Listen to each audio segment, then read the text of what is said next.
Ngayon, syempre mga kaypips, eto na yan, titikman natin tong kanilang special na halo-halo. Meron na rin yang, yan, ube halaya sa gilid, yun, no? Tapos, yan, meron ng leche flan, yung pinipig, tapos, yung nata, yan. Gupin muna natin. Sarap. Masarap yung ano nila, yung gatas. Hmm.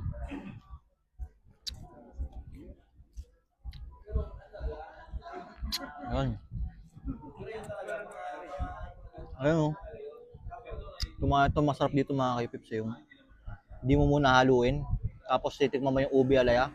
Lalagyan mo ng gatas.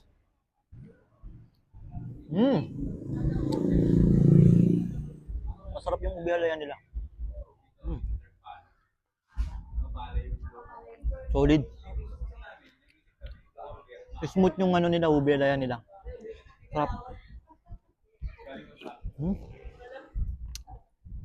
Tsaka ito, siyempre, haluin na natin para lumasa yung nasa ilalim.